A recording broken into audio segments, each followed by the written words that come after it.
الحمد للہ والصلاة والسلام علی رسول اللہ اما بعد فاعوذ باللہ من الشیطان الرجیم بسم اللہ الرحمن الرحیم ومن آیاته ان خلق لکم من انفسکم ازواجا لتسکنوا الیہا وجعل بینکم مودة ورحمة ان فی ذلک لآیات لقوم یتفکرون۔ تعریفیں ساری کی ساری اس اللہ مالک کائنات کے لیے جو تنہا اس ساری کائنات کا مالک، خالق اور رازق ہے، اور صلاۃ و سلام امام الانبیاء جناب محمد الرسول اللہ صلی اللہ علیہ وسلم کی مقدس، مطہر اور پاکیزہ ذات گرامی کے لیے۔ بنی نوع انسان کی اگر زندگی کو ہم دو مختلف حصوں کے اندر اگر ہم تقسیم کریں اور ایک جو زندگی ہے اس کو ہم نام دیں انسان کی ازدواجی زندگی کا، یا اس کی پرسنل لائف یا پرائیویٹ لائف کا، اور دوسری جو زندگی ہے جس کے اندر انسان کے 4 مراحل جس زندگی کے اندر پائے جاتے ہیں، وہ اس کا بچپن ہے، اس کا لڑکپن ہے جس کو نوجوانی بھی کہتے ہیں، اس کی جوانی ہے اور اس کا بڑھاپا ہے۔ یہ 4 ادوار ہیں، اس میں سے ہر انسان کو گزرنا پڑتا ہے۔ اب جو ازدواجی زندگی ہے یا دوسری جو زندگی کی قسم ہے جس کے اندر 4 مراحل پائے جاتے ہیں،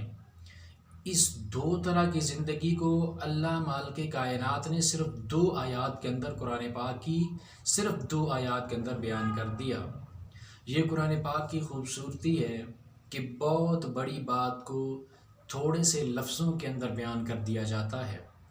یہ جو آیت کریمہ میں نے پڑھی ہے، یہ انسان کی ازدواجی زندگی کے بارے میں اللہ ذوالجلال والاکرام سورۃ الروم کی آیت نمبر 21 کے اندر ارشاد فرماتے ہیں، وَمِنْ آیَاتِهِ أَنْ خَلَقَ لَكُم مِّنْ أَنفُسِكُمْ أَزْوَاجًا، کہ یہ اللہ کی نشانیوں میں سے نشانی ہے کہ اللہ نے تمہارے لیے، تمہارے نفسوں کے اندر اللہ رب العالمین نے تمہارے لیے جوڑے بنائے، لِتَسْكُنُوا إِلَيْهَا، تاکہ تم ان جوڑوں سے سکون حاصل کرو۔ چاہے مرد ہے یا عورت ہے، جوڑا دونوں طرف سے، مذکر اور مؤنث، ہر انسان کے لیے یہ جو اس کا اپوزٹ سیکس ہوتا ہے، جو اس کا اپوزٹ جوڑا ہے، وہ اس کے لیے سکون کا باعث ہوتا ہے۔ وَجَعَلَ بَيْنَكُمْ مَوَدَّةً وَرَحْمَةً، اور اللہ نے تمہارے درمیان مودت اور رحمت کو رکھ دیا۔ إِنَّ فِي ذَلِكَ لَآيَاتٍ لِقَوْمٍ يَتَفَكَّرُونَ۔ اب اس بات کے اندر، یہ جو اللہ نے تمہارے لیے جوڑے بنائے ہیں سکون کے لیے، اس بات کے اندر نشانیاں ہیں ان لوگوں کے لیے جو فکر کرتے ہیں، جن کے پاس دماغ ہے، جو سوچنے کی اہلیت رکھتے ہیں، جو کائنات کے اندر رب العالمین کی قدرتیں جو پھیلی ہوئی ہیں ان کے اوپر غور و فکر کرنے والے لوگ ہیں، جن کے پاس لب ہے، دماغ ہے، جن کا مائنڈ ہے، سوچنے سمجھنے کی صلاحیت جن لوگوں کے اندر موجود ہے، ان کے لیے اس کے اندر نشانیاں ہیں۔ اب یہ جو آیت کریمہ ہے، اس آیت کے اندر خوبصورتی کی بات کیا ہے؟ وہ یہ کہ اللہ نے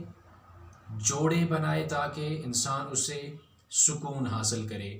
وہ سکون مختلف طرح کا سکون ہے، انسان کا جنسی سکون بھی اس کے اندر آتا ہے، اور زندگی کے بہت سارے معاملات ہوتے ہیں جو جوڑے آپس میں مل کر زندگی کی بہت سارے معاملات کو سلجھاتے ہیں۔ تو ہر طرح کا سکون انسان کی زندگی کے اندر اس کے جوڑے کی وجہ سے آتا ہے، جس کی تفصیل بیان کرنے کی ضرورت نہیں ہے۔ ہر وہ بندہ جس کا اپنا جوڑا ہے، جو شادی شدہ ہے، وہ اس بات کو ضرور سمجھتا ہے کہ کس طرح سکون انسان کی زندگی کے اندر آتا ہے اپنے اپوزٹ سیکس یا جوڑے کی وجہ سے۔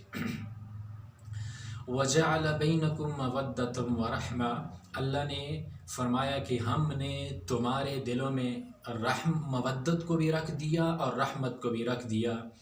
اب خوبصورتی کی بات یہ ہے کہ میرے اللہ نے پہلے مودت کا ذکر کیا، پھر اللہ نے رحمت کا ذکر کیا، پہلے مودت پھر رحمت۔ اب مودت کیا ہے؟ مودت وہ گہری محبت ہے جو انسان کو اپنی ازدواجی زندگی شروع کرتے وقت انسان کے پاس ہوتی ہے۔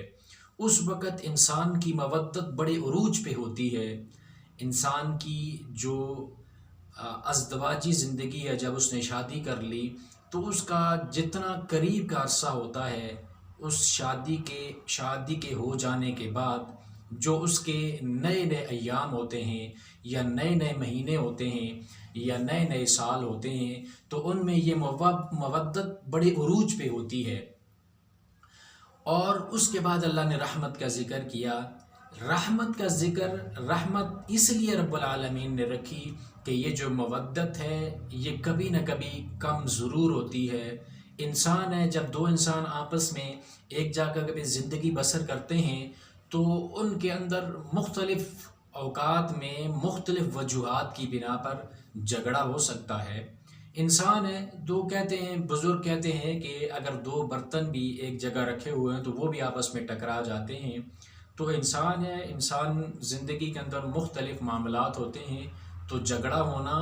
یہ طبیعی بات ہے، انسان کی طبیعت کے اندر یا فطرت کے اندر کہہ لیجئے یہ بات شامل ہے۔ انسان سے جھگڑا ہو جاتا ہے، غصہ اس کو آ جاتا ہے، کوئی نہ کوئی بات اس کو بری لگ جاتی ہے اور وہ کسی کو بری بات کہہ بھی دیتا ہے۔ تو یہ مودت کا پہلو دن بدن تھوڑا کم ہوتا رہتا ہے۔ اب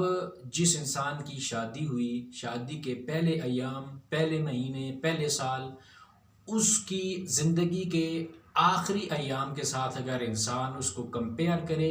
تو مودت کے اندر بہت زیادہ فرق محسوس ہوگا کہ پہلے والی وہ مودت نہیں رہتی، وہ گہری محبت انسان کے دل کے اندر آہستہ آہستہ کسی نہ کسی وجہ سے وہ کم ہوتی رہتی ہے۔ اب جب یہ مودت کم ہوئی تو مالک کائنات نے اس کے ساتھ رحمت کے پہلو کو رکھ دیا کہ جب بھی کوئی جھگڑا ہو جائے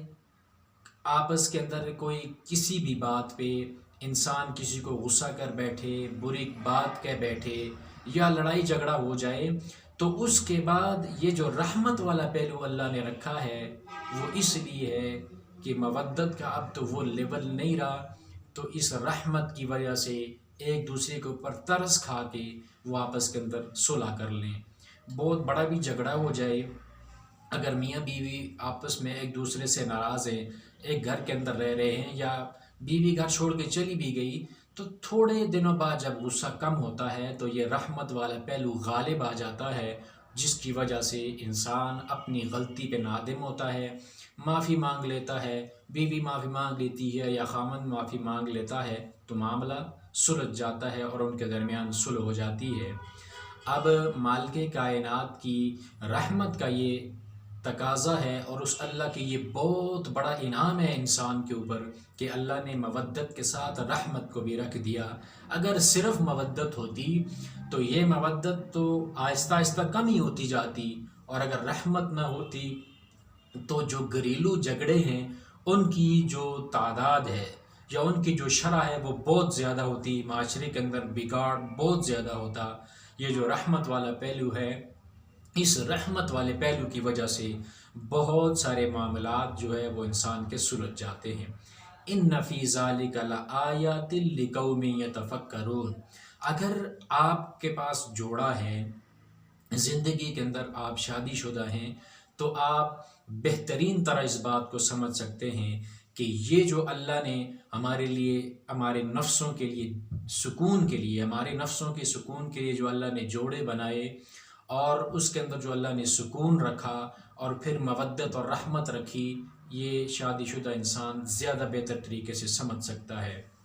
اس بات کے اندر رب العالمین فرماتے ہیں کہ اس میں نشانیاں ہیں ان لوگوں کے لیے جو فکر کرتے ہیں، جن کے پاس سوچنے کی، سمجھنے کی صلاحیت موجود ہے، ان لوگوں کے لیے اس بات کے اندر بڑی نشانیاں پائی جاتی ہیں۔ یہ تھا انسان کی زندگی کا وہ پہلو جس کو ازدواجی زندگی کہتے ہیں۔ انسان اول سے ہی اللہ رب العالمین نے انسان کا جوڑا پیدا کیا، اور وہاں سے یہ انسانیت کے اندر جوڑا جوڑا چلتا رہا۔ صرف انسان کا ہی نہیں بلکہ دوسری مخلوقات کے بھی جوڑے ہوتے ہیں، لیکن انسان کے جوڑے کا ذکر اس لیے کیا کہ انسان رب العالمین کی جو مخلوقات میں سے انسان جو ہے اس کو رب العالمین نے اپنے ہاتھوں سے بنایا، اور انسان کی جو قدر و منزلت ہے وہ دوسری مخلوقات کے مقابلے میں کچھ تھوڑی سی زیادہ ہے۔ اس وجہ سے رب العالمین نے اس جوڑے کا ذکر قرآن پاک کے اندر سورۃ الروم کی آیت نمبر 21 کے اندر اللہ تعالیٰ نے بیان کیا۔ دوسری آیت جو ہے وہ سورۃ الحدید کی آیت نمبر 20 ہے۔ اللہ ذو الجلال والاکرام ارشاد فرماتے ہیں: اعلموا انما الحیات الدنیا لعب ولہو وزینۃ وتفاخر بینکم وتکاثر فی الاموال والاولاد کمثل غیث اعجب الکفار نباته ثم یہیج فتراه مصفرا ثم یکون حطاما وفی الآخرۃ عذاب شدید ومغفرۃ من اللہ ورضوان وما الحیات الدنیا الا متاع الغرور۔ اب اللہ ذوالجلال والاکرام اس آیت کے اندر انسان کی زندگی کے وہ 4 مراحل بیان کرتے ہیں جن مراحل سے ہر انسان کو گزرنا پڑتا ہے۔ اب انسان کا بچپن ہے، تو بچپن کے اندر جو ہے انسان کا بچپنا ہے، اس میں انسان کی زندگی کا مقصد صرف کھیل کود ہوتا ہے۔ اس کو بچے کو کھلونا مل جائے، کھیلنے کی کوئی جگہ مل جائے یا کھیلنے والا کوئی مل جائے، تو اس کی بس زندگی کے اندر وہی اس کی ریکوائرمنٹ ہے، وہ کھیلتا رہتا ہے۔ بچہ اگر کھیلنے میں مصروف ہے تو اسے بعض اوقات یہ بھی پتہ نہیں ہوتا کہ میں نے کچھ کھایا ہے یا پیا ہے یا نہیں، اس کو بھوک کا یا پیاس کا اندازہ بھی بعض اوقات نہیں رہتا جب وہ کھیل کے اندر مگن ہوتا ہے، اس لیے کہ اس کی زندگی کا جو دور ہے، جو زندگی کا جو مرحلہ ہے، زندگی کا جو سٹیج ہے، اس کے اندر کھیل اس کے لیے سب سے زیادہ اہمیت کا حامل ہے۔ اس لیے بچہ جو ہے وہ کھیلتا رہتا ہے۔ اسی لیے اللہ نے جب اس بچپن کے لیے جو بچپن کی زندگی کے اندر انسان کی زندگی کی ترجیح ہوتی ہے، اس کو اللہ نے سب سے پہلے ذکر کیا لعبن۔ دیکھیے کہ یہ دنیا کی زندگی کھیل ہے، تو کھیل کا تعلق کہاں سے ہے؟ یہ بچپن سے ہے۔ انسان کا بچپن کھیل کود کے اندر گزرتا ہے۔ اب دوسرا مرحلہ ہے وَلَهْوٌ۔ لہون کے معنی انسان جو اپنے ٹائم پاس کے لیے، وقت گزارنے کے لیے جو مختلف طریقے ڈھونڈتا ہے، مختلف قسم کے اسباب کی تگ و دو کے اندر رہتا ہے، وہ لہو کے اندر آتے ہیں، جو عموماً زندگی کے دوسرے سٹیج نوجوانی کے اندر انسان کی زندگی میں یہ دوسرا سٹیج جو ہے لہون کا، یہ انسان کی زندگی کا دوسرا سٹیج ہے۔ جب انسان جو ہے چونکہ وہ ابھی جوانی کی منزلوں کو پہنچنے والا ہوتا ہے، اس کے جذبات تھوڑے سے وہ بچپن والے نہیں رہتے، ابھی وہ کھیل کا میلان جو ہے وہ طبعی طور پر کم ہو جاتا ہے، اور اس نوجوانی کی عمر میں انسان زیادہ انٹرٹینمنٹ کے پیچھے بھاگتا ہے۔ نوجوان ہے تو وہ کوشش کرتا ہے کہ میرے پاس اچھا موبائل ہو، پھر وہ اس کے اندر مختلف قسم کے ایسے اسباب ڈھونڈنے کی کوشش کرتا ہے جس سے اس کے نفس کو سکون پہنچے، جس کے اندر اس کے جو انٹرٹینمنٹ والا پہلو ہے وہ سب سے زیادہ ہو۔ انسان نوجوانی کی عمر میں ایسے اسباب کو ڈھونڈنے کی کوشش کرتا ہے۔ موویز ہیں، ڈرامے ہیں، مختلف قسم کی جو چیزیں ہیں، انسان اس لڑکپن کے اندر ان کو ڈھونڈنے کی کوشش کرتا ہے۔ اس لیے یہ لڑکپن کے ساتھ جس چیز کا تعلق ہے، اللہ تعالیٰ نے اس کو لعبن کے بعد دوسرے نمبر پہ اس کا ذکر کیا لہون وزینتن۔ تیسرا زندگی کا سٹیج ہے زینت، خوبصورتی۔ میرا گھر خوبصورت ہو، میری بیوی خوبصورت ہو، میرا رہن سہن کا انداز سب سے اچھا اور نرالا ہو، میرا کاروبار سب سے اچھا ہو، وہاں انسان زینت کے پیچھے دوڑتا ہے۔ اور یہ عموماً تب ہوتا ہے جب انسان کی جوانی کی عمر ہوتی ہے۔ اب جوانی کے اندر اس کو جوڑے کی ضرورت پیش آئی، وہ یہ سوچتا ہے یا سمجھتا ہے یا ڈھونڈنے کی کوشش کرتا ہے کہ سب سے پرفیکٹ میچ مجھے کہاں سے ملے گا، سب سے زیادہ خوبصورت جوڑا مجھے کہاں سے ملے گا۔ پھر اس زندگی کے اندر آنے کے لیے جب وہ آ جاتا ہے اس زندگی کے اندر، تو پھر ہر چیز کو وہ سب سے زیادہ جو خوبصورت چیز ہے اس کو اپنے لیے پسند کرتا ہے۔ اس کو ملنا یا نہ ملنا وہ الگ بات ہے۔ بعض لوگ جو ہے ان کی حیثیت نہیں ہوتی ہر چیز خریدنے کی یا ہر چیز کو خرید کر گھر لانے کی۔ ہر انسان کا جو زندگی کے اندر ہر انسان کے زندگی مختلف ہے۔ کوئی انسان بہت زیادہ امیر ہے، کوئی انسان بہت زیادہ غریب ہے، تو وہ اس خواہش کا پورا ہونا ضروری نہیں ہے، لیکن طبیعت کے اندر یہ چیز شامل ہے، انسان کی فطرت کے اندر یہ چیز شامل ہے کہ زندگی کے اس مرحلے کے اندر زندگی کے اندر انسان کا جو یہ مرحلہ ہے، اس مرحلے کے اندر انسان زینت کو زیادہ پسند کرتا ہے۔ تو یہ اللہ رب العالمین نے اس کا ذکر لہون کے بعد تیسرے نمبر پہ زینت کا ذکر کیا، جو جوانی کے ساتھ تعلق رکھتا ہے۔ اب چوتھا ہے وَتَفَاخُرٌ بَيْنَكُمْ۔ اب یہ فخر کرنے والا معاملہ ہے جو عموماً انسان کے ساتھ تب پیش آتا ہے جب انسان زندگی کے یہ پہلے جو 3 سٹیج ہیں ان کو ختم کر کے اب چوتھے کے اندر پہنچ چکا ہوتا ہے۔ اس کی بالوں کے اندر تھوڑی سفیدی آنے لگتی ہے، اس کا جسم تھوڑا نحیف ہونے لگتا ہے، تھوڑا لڑکھڑانے لگتا ہے، بازوؤں کے اندر وہ قوت نہیں رہتی، جسم کے اندر پاؤں کے اندر چلنے کی وہ صلاحیت نہیں رہتی جو جوانی کی عمر کے اندر ہوتی ہے۔ تو اس وقت انسان کی زندگی کے اندر اور انسان کا جو جسم ہے اس کے اندر زوال آنا شروع ہو جاتا ہے، انسان نحیف ہونا شروع ہو جاتا ہے، دن بدن اس کا جسم، اس کے پٹھے، اس کے اعضاء، اس کے جوڑ ہر روز کمزور ہوتے جاتے ہیں۔ اس وقت اس کا کام عموماً صرف بیٹھنا ہوتا ہے اور اس کی زیادہ کوئی مصروفیت نہیں ہوتی، گپ شپ کے اندر زندگی گزارنا، اپنے دوستوں یاروں کے ساتھ بیٹھ کر جو ہے وہ گپیں مارنا اور زندگی گزارنا، ٹائم پاس کرنا، یہ زندگی کے اس مرحلے کے اندر عموماً ایسا ہوتا ہے۔ تو وہاں پہ جو بزرگ ہوتے ہیں بچپن کے اندر وہ دوست تھے بچپن میں، اور اس کے بعد پھر اپنی زندگی کی تب و دو میں لگے رہے، کہیں کسی کی نوکری ہو گئی یا کہیں کسی تجارت کی غرض سے کسی اور جگہ کسی علاقے میں چلا گیا یا کسی دوسرے ملک کے اندر چلا گیا، تو اگر وہ بڑھاپے کی عمر میں یہ دونوں بوڑھے دوست مل جائیں تو کیا کرتے ہیں؟ وَتَفَاخُرٌ، فخر کرتے ہیں، کس کے؟ فی الاموال والاولاد، 2 چیزوں کے اوپر فخر کیا جاتا ہے عموماً۔ ایک یہ کہ میرا بیٹا میرا مال، بھائی میرے دوست، ہم تو بچپن کے دوست تھے، یہ بتا کہ تیرے بیٹے کتنے ہیں؟ اچھا تیرے بیٹے، وہ جواب دیتا ہے کہ میرے بیٹے 2 ہیں 3 ہیں۔ وہ کیا کرتے ہیں، کماتے کیا ہیں، کھاتے کیا ہیں، ان کا رہن سہن کیسا ہے، اچھا انہوں نے شادیاں کی ہیں یا نہیں، ان کی زندگی کیسے گزر رہی ہے، یہی موضوع ہوتا ہے اور اسی کے اوپر گپ شپ ہوتی ہے۔ اگر وہ کہے کہ میرے بیٹے بھائی بس زندگی کا گزارا کر رہے ہیں، کچھ ایسا اتنا زیادہ بھی اچھی زندگی بھی نہیں ہے اور اتنی جو ہے وہ زیادہ غریبی والی زندگی بھی نہیں ہے، تو یہ کہتا ہے بھائی میرے تو اللہ کا بڑا شکر ہے، میرے تو بیٹے فلاں، ایک امریکہ میں ہے، دوسرا کہاں پہ دبئی میں پھر رہا ہے، ایک ڈاکٹر ہے، دوسرا انجینئر ہے، بہت مال ہے، گاڑیاں ہیں، سب کچھ اللہ کا دیا ہوا ہے۔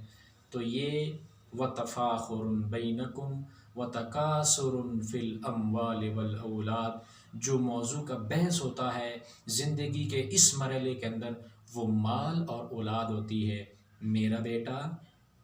میری اولاد، میرا مال، میرا بنگلہ، میری گاڑی، میرا پیسہ، میرا زندگی کے اس مرحلے کے اندر ہوتا ہے۔ اس لیے سب سے آخر میں اللہ رب العالمین نے اس کا ذکر کیا ہے۔ بچپن کھیل کے ساتھ، لڑکپن انٹرٹینمنٹ کے ساتھ، اور جوانی زینت کے ساتھ، اور بڑھاپا تفاخر کے ساتھ انسان کا گزرتا ہے۔ اسی لیے بالترتیب اللہ تعالیٰ نے قرآن پاک کے اندر اس چیز کا ذکر کیا ہے۔ لیکن بعد کے اندر اللہ رب العالمین نے یہ ارشاد فرمایا ہے کہ لوگوں، اے انسانوں، دنیا کے انسانوں، یہ نہ سمجھنا کہ تمہاری زندگی صرف کھیل کود ہے، یا تمہاری زندگی صرف انٹرٹینمنٹ ہے، یا تمہاری زندگی جو ہے وہ صرف زینت ہے، یا تمہاری زندگی صرف فخر کرنے کے لیے ہے۔ نہ، یہ زندگی کی مثال اللہ نے اس طرح سمجھائی کَمَثَلِ غَيْثٍ أَعْجَبَ الْكُفَّارَ نَبَاتُهُ۔ اس کی مثال یہ سمجھو، یہ زندگی کے اندر جو تمہارے مراحل ہیں، یہ اس طرح ہے کہ جس طرح آسمان سے بارش نازل ہوئی زمین کے کسی خطے پر، تو جس جگہ پہ، جس علاقے کے اندر کسان نے بیج بو رکھا تھا کسی بھی فصل کا، جب وہاں پہ بارش نازل ہوتی ہے تو کسان بڑا خوش ہوتا ہے کہ اب بارش ہو گئی ہے، زمین گیلی ہو گئی ہے، پیاسی زمین تھی وہ تر ہو گئی پانی سے، اب مجھے فصل بڑی اچھی ملے گی۔ جب وہ فصل باہر نکلتی ہے زمین کا سینہ چیر کر، اور وہ فصل پکنے کے تیار ہوتی ہے، بالکل زرد ہونے لگتی ہے، تو یہ اس کی خوشی کا کوئی ٹھکانہ نہیں رہتا۔ یہ سمجھتا ہے کہ اب یہ فصل تیار ہونے والی ہے، اس فصل کو میں کاٹوں گا، پھر اس کو بازار میں جا کے بیچوں گا، تو میرے بہت سارے معاملات سیدھے ہو جائیں گے۔ میں نے فلاں بندے کا قرض دینا ہے، بچوں کی فیسیں دینی ہیں، فلاں معاملات میں نے اس سے نمٹانے ہیں، پھر دوبارہ نئی فصل کے لیے بھی پیسے نکل آئیں گے۔ بہت ساری لمبی لسٹ اس کے پاس ہوتی ہے جس کا وہ سوچتا ہے کہ میں یہ کام اس فصل کو بیچ کے کروں گا۔ پھر کیا ہوتا ہے کہ اچانک رب العالمین کی طرف سے آفت آتی ہے، اور اس کی وہ کھیتی جس کے اوپر اس کی امیدیں تھیں وہ ساری کی ساری تباہ و برباد ہو جاتی ہے، اور ایک چٹیل میدان ہو جاتا ہے، کچھ بھی اس کھیت کے اندر نہیں بچتا، اس کی ساری امیدوں پہ پانی پھر جاتا ہے۔ رب العالمین فرماتے ہیں یہ دنیا کی تمہاری زندگی کی مثال ہے۔ بچپن ہے، بیٹا پیدا ہوا تو بڑی خوشی ہوتی ہے، میرے ہاں بیٹا پیدا ہوا، مبارکبادیں دی جاتی ہیں کہ میرے ہاں بیٹا پیدا ہوا ہے، میرے ہاں بیٹی پیدا ہوئی ہے،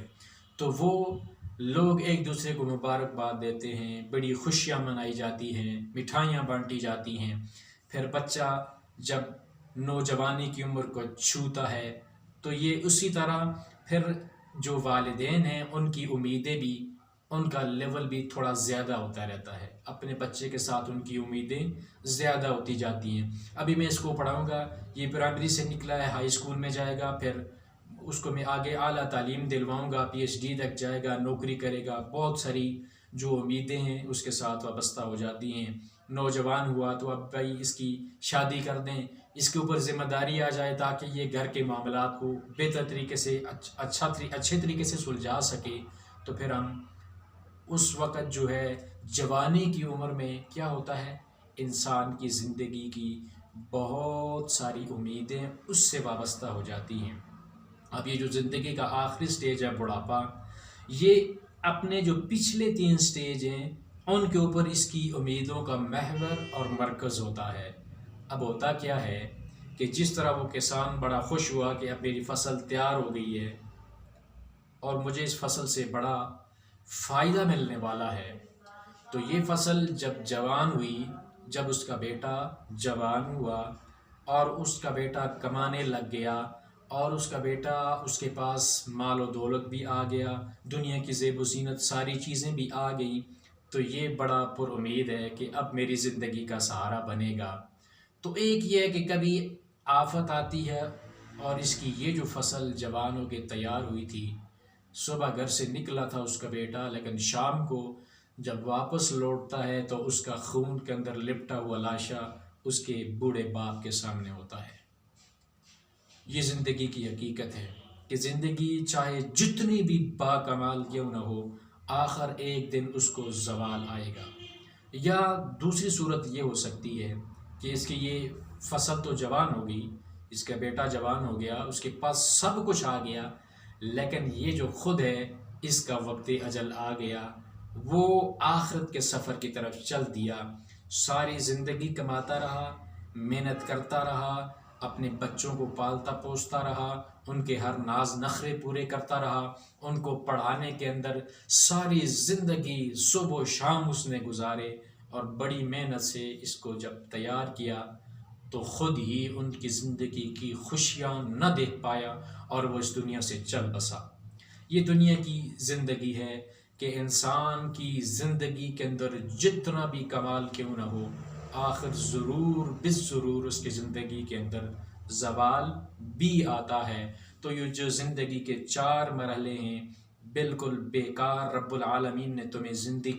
دنیا کی زندگی کے اندر نہیں بھیجا، بلکہ اللہ نے یہ زندگی تمہیں امانت کے طور پہ عطا کی ہے۔ سورہ ملک میں اللہ رب العالمین فرماتے ہیں الذی خلق الموت والحیات لیبلوکم ایکم احسن عملا۔ اللہ نے یہ جو تمہیں زندگی دی ہے یہ اس لیے تاکہ اللہ آزمائے کہ تم میں سے بہترین عمل کون کرتا ہے۔ تو یہ جو دنیا کی زندگی ہے، اللہ فرماتے ہیں دنیا کی زندگی کو جس طرح سے جس انداز سے گزارو گے تو آخرت کے اندر بھی یہ 2 حصوں میں بٹ جائے گی۔ وفی الآخرت عذاب شدید، یا تو سخت قسم کا عذاب ہے، یا پھر اللہ کی مغفرت اور اس کی رضامندی ہے، اس کی نعمتیں ہیں، اس کی جنت ہے، یا دوسری طرف اس کی جہنم ہے۔ تو دنیا کی زندگی جس طرح گزاریں گے، جس انداز کے ساتھ گزاریں گے، اگر اللہ کی اطاعت والی زندگی گزاری تو آخرت کی زندگی کے اندر اللہ کی مغفرت اور اللہ کی رضا ملے گی، اور اگر اللہ کی نافرمانی میں گزار دی تو پھر عذاب شدید کا سامنا کرنا پڑے گا۔ وَمَا الْحَيَاةُ الدُّنْيَا إِلَّا مَتَاعُ الْغُرُورِ۔ اللہ فرماتے ہیں یہ جو دنیا کی زندگی ہے یہ دھوکے کا سامان ہے۔ یہ کبھی بھی نہ سوچنا کہ میں ابھی بچہ ہوں، پھر میں نوجوانی کی عمر کو پہنچوں گا، جوان ہوں گا، پھر بوڑھا ہوں گا، پھر جا کے کہیں مروں گا۔ زندگی کے کسی بھی مرحلے کے اوپر یہ غرور، یہ دنیا کی زندگی تمہیں دھوکہ دے سکتی ہے، بچپن کے اندر دھوکہ دے سکتی ہے، لڑکپن کے اندر دھوکہ دے سکتی ہے، جوانی کے اندر یہ زندگی تمہیں دھوکہ دے سکتی ہے، بڑھاپے کی عمر کے اندر یہ زندگی تمہیں دھوکہ دے سکتی ہے، کسی بھی مرحلے پہ تمہیں موت آ سکتی ہے، اللہ کی طرف سے بلاوا آ سکتا ہے، تمہیں آخرت کی منزل کی طرف چلنے کے لیے جانا پڑے گا۔ اگر اتفاق سے یہ زندگی کے تم نے 4 مراحل طے کر بھی لیے، بچپن گزر گیا، لڑکپن آ گیا، اب جوانی بھی آ گئی، تمہارے پھر شادی ہوئی، بچے، سارے معاملات چلے، تم بوڑھے بھی ہو گئے، تو بڑھاپے کے بعد کیا ہوگا؟ عربی میں کہتے ہیں کہ رسول الموت الشیب، یہ جو بڑھاپا ہے نا، انسان کی جو داڑھی کے اندر، جسم کے سر کے اندر جو ہے، اگر سفید بال آنا شروع ہو جائیں تو وہ یہ سمجھ لے کہ مجھے موت کا پیغام آ گیا ہے، اب میری موت جو ہے وہ بہت قریب ہے۔ زندگی کے اگر 3 مراحل اتفاق سے اگر گزر بھی گئے تو آخر یہ بڑھاپا، اور بڑھاپے کے بعد پھر موت کسی حالت میں بھی تمہیں چھوڑے گی نہیں۔ تو یہ وہ زندگی کے مراحل تھے، یہ وہ انسان کی ساری زندگی تھی جو اللہ مالک کائنات نے صرف 2 آیات کے اندر بیان کر دی ہے۔ یہ قرآن کی خوبصورتی ہے، یہ مالک کائنات کا کلام ہے۔ ضرورت اس بات کی ہے کہ ہم اس قرآن کو پڑھنے والے بن جائیں۔ جن کو قرآن پڑھنا آتا ہے وہ کوشش یہ کرے کہ اس کے مفہوم کو، ترجمے کو پڑھیں، اور جن کو اس کا ترجمہ پڑھنا آتا ہے وہ اس کی تفسیر کے اندر جائیں، غور و فکر کریں اس قرآن پاک کی آیات کے اندر کہ اللہ پاک نے اس قرآن کے اندر انسان کی رہنمائی کے لیے بیش بہا نگینے، بیش بہا موتی اور بہت کچھ انسان کی ہدایت کے لیے اس قرآن کے اندر چھپا کے رکھا ہوا ہے، جو میں نے اور آپ نے اس قرآن کے اندر سے ڈھونڈنا ہے۔ اللہ رب العالمین ہمیں قرآن پاک کو سمجھنے کی اور اس کے مطابق اپنی زندگی کو بسر کرنے کی اور اس قرآن کو اپنی زندگی کے اندر اللہ لاگو کرنے کی توفیق عطا فرمائے، اور اس قرآن کو اللہ ہمارے دلوں کی بہار بنا دے کہ ہمارے پیارے پیغمبر جناب محمد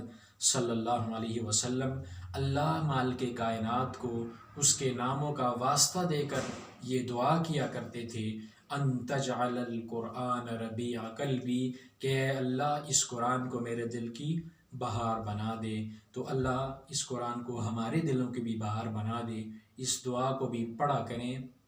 کہ اللہ